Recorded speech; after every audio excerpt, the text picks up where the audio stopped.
أعوذ بالله من الشيطان الرجيم.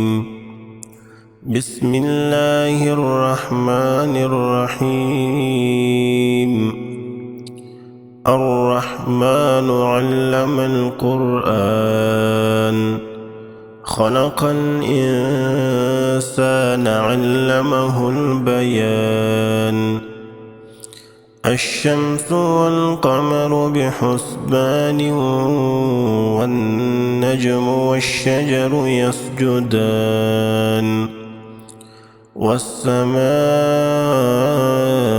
رفعها ووضع الميزان ألا تطغوا في الميزان وأقيموا الوزن بالقسط ولا تخسروا الميزان والأرض وضعها للأنام فيها فاكهة والنخل ذات الأكمام والحب ذو العصف والريحان فبأي آلاء ربكما تكذبان خلق الإنسان من صلصال كالفخار وخلق الجان من مارج من نار فبأي آلاء ربكما تكذبان رب المشرقين ورب المغربين فبأي آلاء ربكما تكذبان مرج البحرين يلتقيان بينهما برزخ لا يبغيان فبأي آلاء ربكما تكذبان يخرج منهما اللؤلؤ والمرجان فبأي آلاء ربكما تكذبان وله الجوار المنشآت في البحر كالأعلام فبأي آلاء ربكما تكذبان كل من عليها فان ويبقى وجه ربك ذو الجلال والإكرام فبأي آلاء ربكما تكذبان يسأله من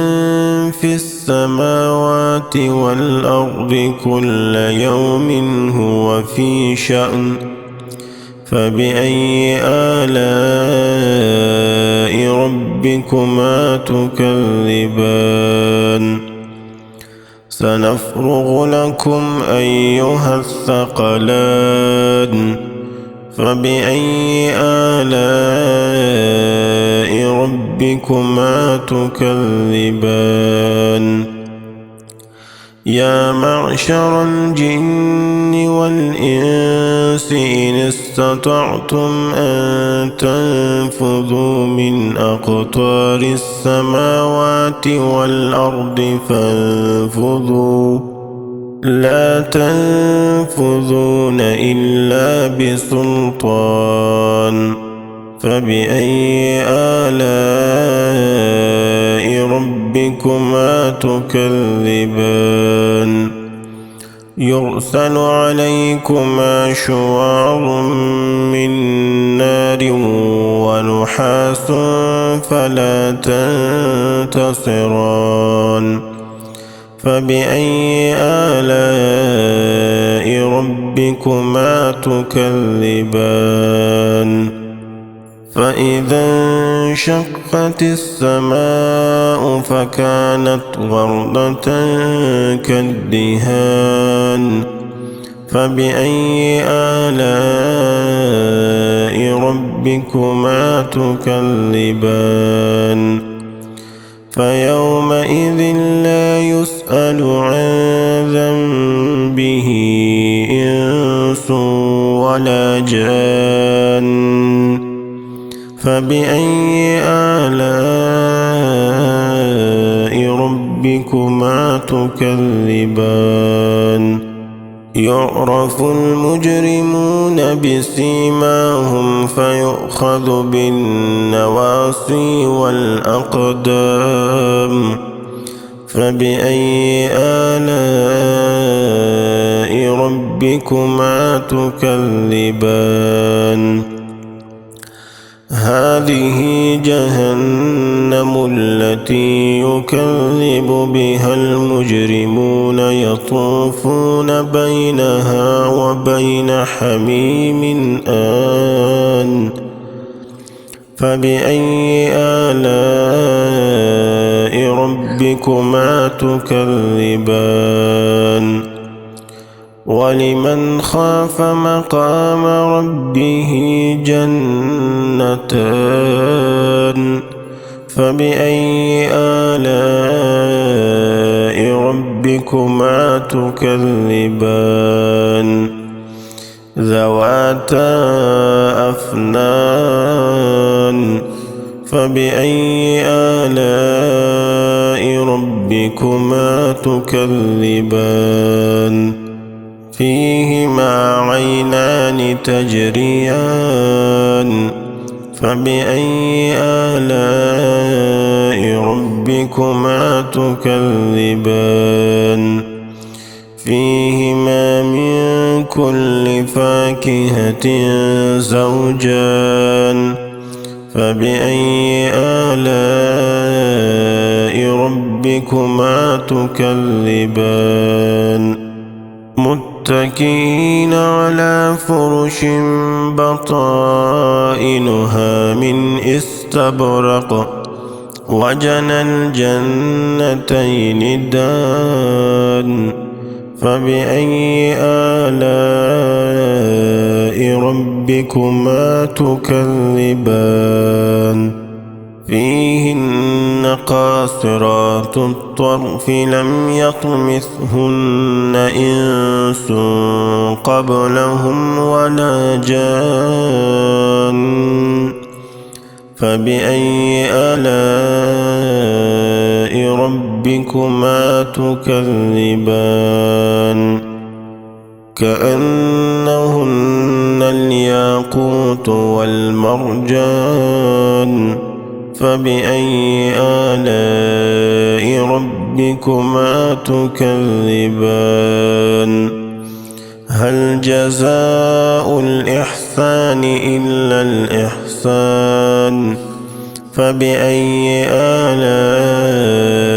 ربكما تكذبان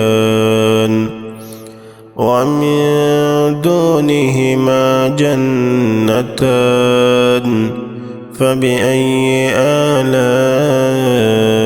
ربكما تكذبان مدهامتان فبأي آلاء ربكما تكذبان فيهما عينان نضاختان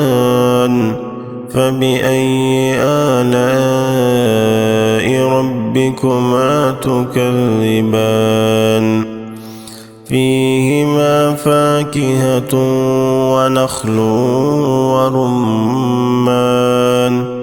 فبأي آلاء ربكما تكذبان فيهن خيرات حسان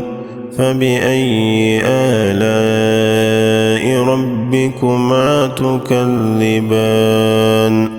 حور مقصورات في الخيام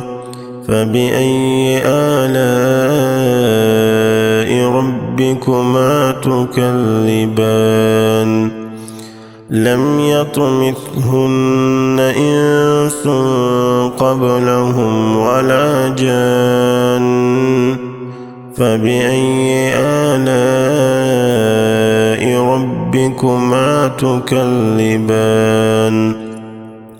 متكئين على رفرف خضر وعبقري حسان فبأي آلاء ربكما تكذبان تبارك اسم ربك ذي الجلال والإكرام